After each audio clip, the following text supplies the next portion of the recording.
When Alice first asked me to talk here to a Women in Business luncheon, this was a topic that I really wanted to explore because not only was it something I wanted to learn more about, but it's something that I've seen in 30 years of environmental ed, and in wildlife rehabilitation, we work just as much with the public as we do with animals because people bring animals all the time and you've got to connect with them.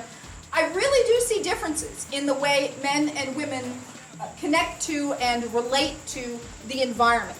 So I have some of my own ideas about that. Working in environmental education for the last 30 years, I've had a lot of experiences with very diverse audiences, and the way I've had a chance to observe the way people interact with their environment, whether it's just being outdoors or whether it's the decisions that they make as consumers.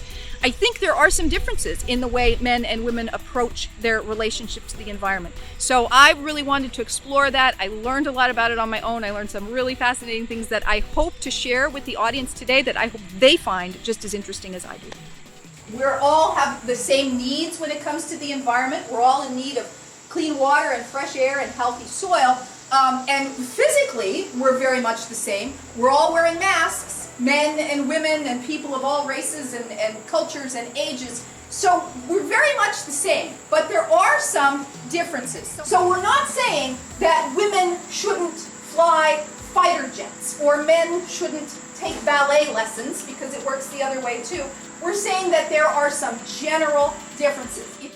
And especially in today's world, in developed countries, where food, these are cauliflower crackers. You know, they're advertised as healthy crackers. I mean, somebody who is just interacting with cauliflower like this doesn't make that connection between the earth, environmental stewardship, healthy soil, clean water, fresh air, doesn't make the connection that somebody who's interacting with cauliflower like this.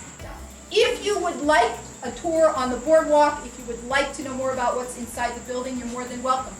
We try to limit the inside of the building to no more than 10 people at a time, so don't everyone go in there at once. You can use the bathrooms in there, visit in there, it's cooler in there. You can also take a walk and see the birds, or take a walk on some of our trails if you like, whatever you want to do.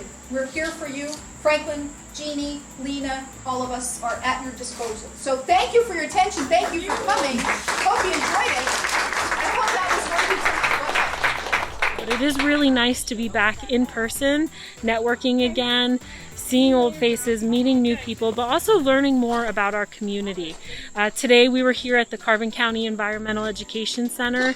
We heard from Susan Gallagher, and really she focused on women as environmental stewards and how we can be better leaders in our community to be better to the environment. And it was great to hear all of that advice. So as we move throughout the rest of 2020 and into 2021, we are going to look at how we can continue to be leaders through the current crisis, the pandemic, and how we can continue to elevate our community together.